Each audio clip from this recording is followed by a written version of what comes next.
Welcome, curious minds. Get ready to peel back the layers of reality, or maybe just one very, very imaginative layer.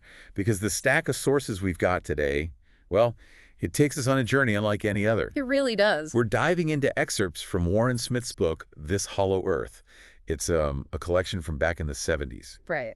and it's packed with accounts, theories, legends, all wrapped around this idea that, just won't fade away. Yeah. That our planet isn't quite solid. Mm-hmm. The hollow earth concept. Exactly.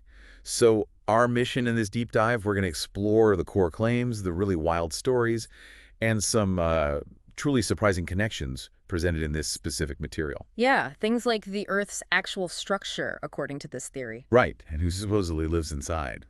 Secret ways to get there. and how it all seems to connect to ancient myths, Roman emperors, Yeah. even the Nazis, bizarrely enough. Yeah, that part's something. Absolutely. And just to be clear, we're not here saying this is true or false. Not at all. No, definitely not validating or debunking. We're purely exploring the threads Warren Smith weaves together in his book, trying to understand the whole picture, the tapestry of the hollow earth theory as he lays it out.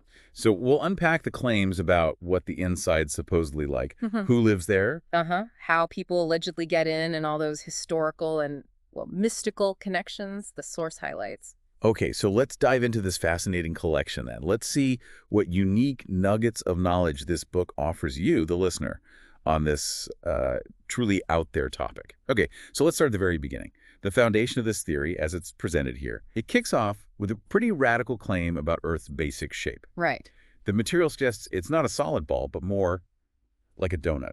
Is that fair? Sort of, yeah. Or a hollow shell. And that there are these massive openings at the North and South poles. Huge holes at the poles. That's the core idea, according to proponents quoted in the book. People like Albert McDonald from the Hollow Earth Society, they talk about this model. Hollow shell, vast polar openings, big enough, supposedly, for even a ship to pass through. A ship. Wow. Yeah. And the source even links this to ancient legends, suggesting maybe there's stories about sailing off the edge of the world. Weren't about a flat Earth. Exactly. Maybe they were about accidentally sailing into the hollow one. Ah, that's quite a twist on old myths.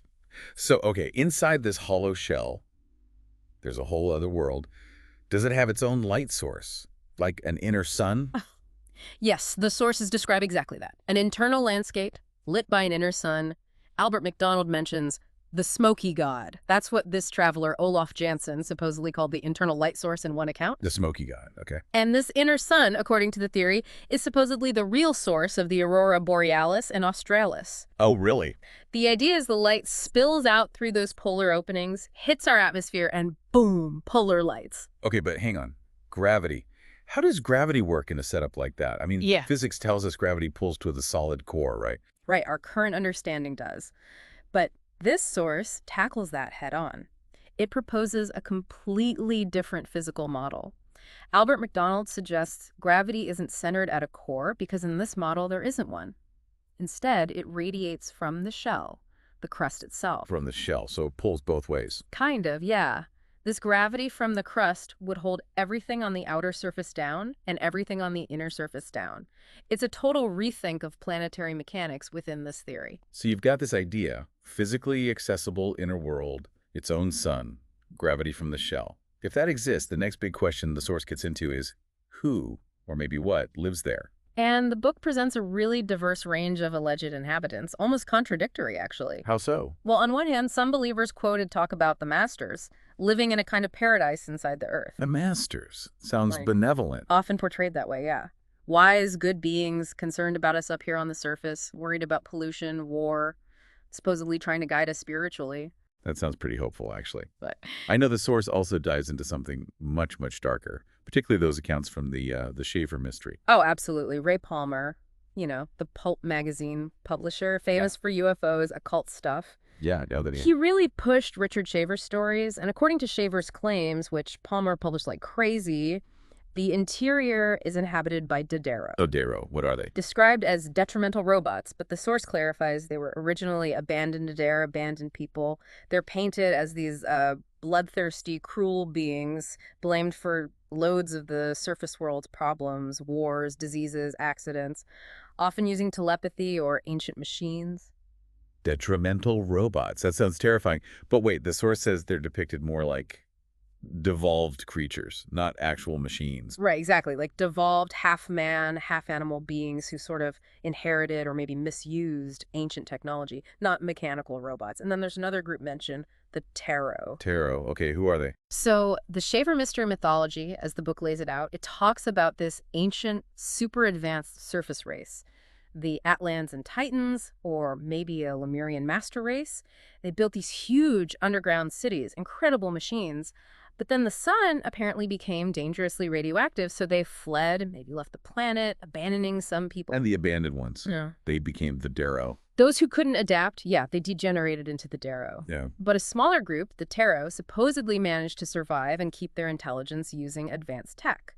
But the catch is, they age really fast and are constantly hunted by the Deros, who now control their ancestors' machines, flying vehicles, ray guns, mine machines, all that stuff. Wow. So it's like a constant underground war. Pretty much. And the source includes this really harrowing account. The Messerschmitt manuscript describes a French woman supposedly kidnapped, taken into Paris's sewers, which are supposedly connected to deeper caverns, and tortured by these Deros. Torture. That's grim. Yeah, it's quite graphic. Describes their appearance, what they ate, and then she's supposedly rescued by strange gray men in metallic uniforms. Gray men. Like aliens. Or just unidentified rescuers. The source doesn't explicitly say aliens, just gray men. But that Messerschmitt account, as it's retold in the book, it's genuinely disturbing. It really leans into the horror potential of this inner world idea. Definitely adds a layer of physical threat and, frankly, grotesque detail. A stark contrast to the idea of wise spiritual masters, isn't it? Absolutely. Okay, so masters, Deros, Taros. And then there's another group the source talks about quite a bit. The Vrilya. From that old novel. Yes, Bulwer Lytton's 1871 novel, The Coming Race. The book gives this significant attention. Lytton's Vrilya are presented as this highly advanced, almost utopian race living underground, descendants of an ancient surface civilization that fled a huge flood. And their whole society is based on Vril. What exactly is Vril, according to the source? It's described as a kind of universal energy force they discovered and mastered. Lytton, as quoted in the source, calls it a sort of unity of natural forces, electricity, magnetism, things like that, and they can control it with wands or staves. And this Vril power, it lets them do pretty much anything, right? Heal, destroy, influence minds. According to Lytton, yeah. The source quotes him saying Vril could influence all matter, animate or inanimate. It could destroy cities, but also heal wounds, carve tunnels through solid rock, create light, even influence or mentally subdue other beings. That's incredible power. Definitely. And Lytton's work, as cited, notes that the full power seemed to be hereditary and maybe even stronger in females, even young girls. Huh. And their society, the Vrilya society, the source portrays it as super organized and peaceful, because Vril made war pointless. Pretty much. They lived in these moderate-sized, very organized communities. Vril-powered machinery did most of the work. Kids were highly educated, trained for specific roles, managing infrastructure, hunting dangerous underground creatures, things like that. Sounds struck. Very. Organized into departments, with a college of sages, mostly women, the source points out, dedicated to knowledge. It's presented as this highly rational, maybe slightly alien civilization. Okay, so we've got this whole spectrum of potential inner inhabitants. Yeah. The good guys, the really bad guys, the super advanced utopians. Yeah. What about getting there? How does the source say surface dwellers might actually access these inner realms? Well, like we mentioned, the big ones are the polar openings. The theory suggests you could just sail or fly right into these huge holes at the North or South Pole. Right, the direct route. But the sources also gathered tons of legends about extensive underground tunnel networks, supposedly accessible from various places on the surface, sometimes famous spots. Like under the pyramids in Egypt, right. I remember the source mentioning claims about secret chambers, tunnels beneath the Great Pyramid, the Sphinx. Exactly. Supposedly used for ancient rituals. And it mentions the Roman historian Ammianus Marcellinus writing about hidden instruments there too. So people like Albert MacDonald, quoted in the source, believed these pyramids held ancient knowledge, left by inner Earth folks. That's the idea presented, yeah. Vaults containing knowledge from the inner lands kept safe until surface humanity is, quote, ready for it. And the source notes that even with modern exploration, hidden chambers haven't been totally ruled out, which kind of keeps that link alive for the theorists. And there are also legends of actual treasure tunnels the source brings up, like the ones Emperor Nero supposedly went looking for. That's another fascinating story in the book, yeah. Nero, apparently short on cash, sent his legions off to North Africa. Why? Because of tales of these vast treasure caverns in Nubia, supposedly filled with incredible wealth, gold, jewels, metals. Did they find anything? Nope. The source says, despite extensive searching, following rumors that kept shifting, the Roman expedition never found the entrance. But it's presented as this historical quest, maybe linked to finding wealth hidden inside the earth. And the Incan hidden gold in South America. The source connects that to the Hollow Earth, too. It does. It presents the belief among proponents that when the Spanish conquistadors showed up, a lot of Incans, along with most of their legendary gold, vanished into a huge tunnel system leading into the inner earth. Wow. Is there a specific story attached to that? Yeah, the source tells this detailed story about Carlos Inca, son of an Incan king, and his Spanish wife, Maria. Carlos supposedly showed Maria this massive underground vault near Cusco, just crammed with treasure. Did she get it? No, she couldn't get the full treasure or convince him to reveal the exact location again. And the book mentions later expeditions by the Peruvian government and others all failed. Persistent legends of hidden, booby-trapped entrances, like huge pivoting stone doors. So the source seems to be using these specific treasure hunt stories to argue for a huge, maybe global network of tunnels. Exactly. It connects the Incan system to broader intercontinental labyrinths mentioned by occultists like Madame Blavatsky. It takes these historical or legendary quests and frames them as potential evidence for a much larger global underground network. A honeycomb of tunnels connecting everywhere, maybe even running under oceans. Like the ones Doc Anderson supposedly looked into in Tibet. The psychic adventurer. Yes.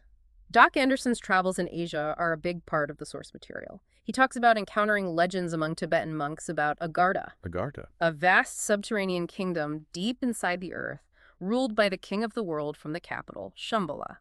These legends claim there's communication between Agartha and the Dalai Lama through a network of underground monks and tunnels.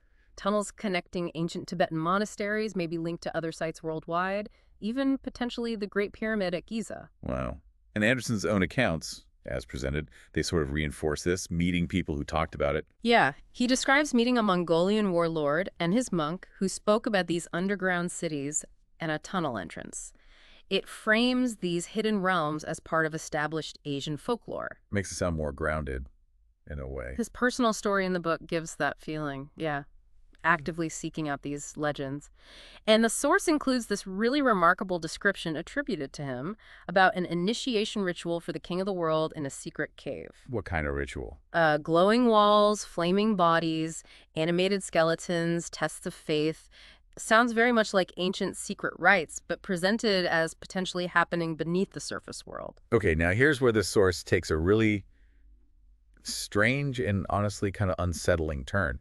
By linking all these ideas to historical figures and events, specifically the Nazis. Yeah, this is a significant claim in the book. It presents the idea that Hitler and key figures in the Third Reich weren't just aware of Hollow Earth lore, but were supposedly deeply influenced by it and related occult beliefs. How does it make that connection? It talks about Hitler's links to groups like the Thule Society, mentions Tibetan black monks supposedly living in Berlin, connects German occult societies directly to these Hollow Earth beliefs. And the source claims their interest was more than just, like, academic curiosity, that they were actually trying to find entrances or harness that Vril power we talked about. That's exactly what the book asserts. It ties back to Bulwer-Lytton's novel and the supposed Vril Society in Germany. Someone named Gunther Rosenberg is quoted, claiming the Nazis set up a luminous lodge of the Vril Society, believing they could maybe ally with the inner race or harness Vril power to dominate the world. An alliance with inner Earth beings. That's wild. It gets wilder. The source details this really bizarre expedition, supposedly ordered by Hitler and Himmler in 1942. They apparently sent radar technicians to Rügen Island in the Baltic Sea. Their instructions: point radar units upwards at a sharp angle. Upwards? Why? Supposedly trying to detect the Vrilia, or the inner Earth entrances, by bouncing radar waves off the inside of the Earth's shell. Did it work? No.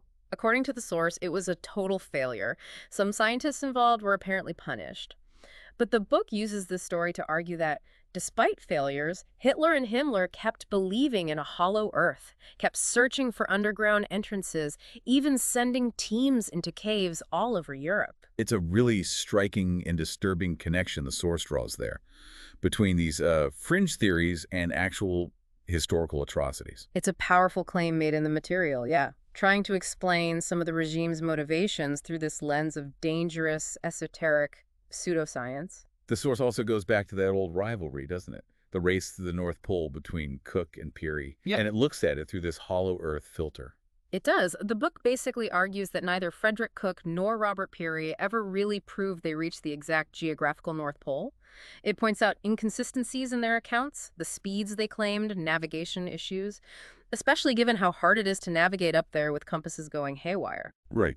And the source suggests that because they didn't report things earlier explorers had reported, like open water, warmer temperatures near the pole, it means they didn't actually get far enough north, didn't reach the supposed polar opening. That's the interpretation offered, yes. It suggests earlier explorers who did go far enough north did find unexpected open water and warmth, which this theory connects to the heat and opening of the inner Earth. Cook and Peary's accounts, as presented in the source, are seen as lacking those details, implying they stopped short. Maybe missed the hole at the pole entirely. Huh. Does it offer any scientific perspective on that? It quotes a Dr. George Titman, a scientist, admitting that scientists did expect an open polar sea, maybe even a fertile area up there, and admitting science didn't have a good explanation for why the ice wasn't uniform.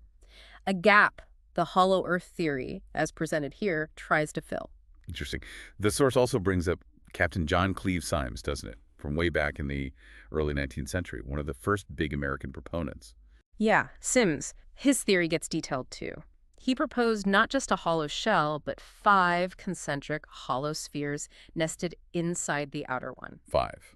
Like Russian dolls? Kind of, yeah. Each potentially inhabited, all with openings at the poles. The source notes Symmes basically threw out Newtonian gravity. He believed in some invisible ether causing downward pressure and thought rotating nebulae would naturally form these hollow, nested spheres. Did people take him seriously? He campaigned hard for funding for a polar expedition to prove it all. Got some public excitement, but faced skepticism from scientists. Though, the source adds, the Russian Tsar was apparently quite interested. Huh. So his legacy lived on. The book explains it was carried on by people like Joseph Reynolds after Symmes died. So yeah, his ideas kept circulating. Okay, we've covered a lot. The supposed structure, the diverse inhabitants, the legendary ways in, even these strange historical intersections with Nero, Cook, Peary, the Nazis. Yeah. All according to this source material. Let's touch on some of the more mystical and maybe cautionary stuff presented, like the Tamil legends and those prophecies Maggie Rogers supposedly brought back. Right. The source presents these Tamil legends as this really detailed origin story. It talks about perfect creator beings called Nephilim who populated Earth. Nephilim, like from the Bible? The name is used, yeah. Huh? And they're contrasted with these evil entities called Janza, who supposedly injected humanity with the seed of evil. The Nephilim, the story goes, retreated underground to escape the Janza, using advanced tech to build huge caverns and tunnels. That sounds kind of similar to the Shaver Mysteries Atlantis Titan's story. Mm. Ancient race fleeing a surface threat. It definitely shares themes, yeah. An ancient race, surface threat, underground refuge. But it's presented within a distinct mythological framework here. And these, Nephilim, now called the Cave Masters, they supposedly shared prophecies about future disasters for us up here. Signs to watch out for. Yes, the source quotes messages apparently from Tamil, the grand god of the universe in these legends, predicting specific signs of approaching catastrophe. Like when? Changing climate, widespread unrest, wars, diseases, floods, earthquakes, and then a final great war. These are presented as signals that the time is getting close for the cave masters to pick worthy surface dwellers to come down into the safety of the inner caves. Wow. That's a pretty stark, almost apocalyptic warning embedded in the source material. And wasn't there something specific about a poisonous mist? Almost symbolic. Yeah, that's a striking part of the prophecy, as recounted. It talks about a white mist, which is pure poison, but it won't arise from, like, a chemical spill or something. It'll arise from the doubts, fears, and hatred of man. From our own negativity. Exactly. Breathing this mist is described as fatal, and it'll travel across the earth, causing life to just stop. It's called a boomerang. A direct result of humanity's own negativity coming back to destroy us. That's a powerful image, connecting physical danger directly to our internal state, our collective mindset. It really is. So, in this narrative from the source, humanity's collective negativity literally creates a deadly physical threat. And that might be the trigger for intervention from the inner dwellers. So the idea is Our own bad vibes create this mist, and then the Nephilim, the cave masters, might step in. It links the inner world not just to places or hidden races, but to the moral and spiritual state of surface humanity. It suggests our actions, even our thoughts, have real, tangible, potentially devastating consequences. And yeah, maybe prompting the Nephilim to eventually return, defeat the Janza, and restore the world that's mentioned too. Wow. Okay. From the mind-bending idea of a donut-shaped planet with its own sun, the details of wise masters, the really unsettling concept of the Deros, the advanced Vril, and just this whole range of legendary access points and historical links, this deep dive into the sources on Hollow Earth theory, specifically Warren Smith's collection, it's certainly given us a unique lens on reality, hasn't it? It's really remarkable how this one concept, as it's presented in this book, just acts like a magnet.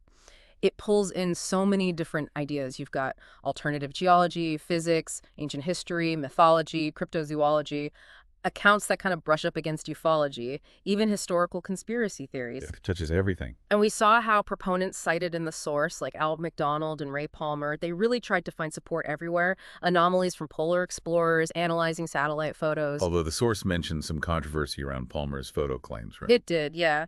But they also looked at UFO sightings, maybe interpreting them as vehicles from inside the Earth. And the stories themselves.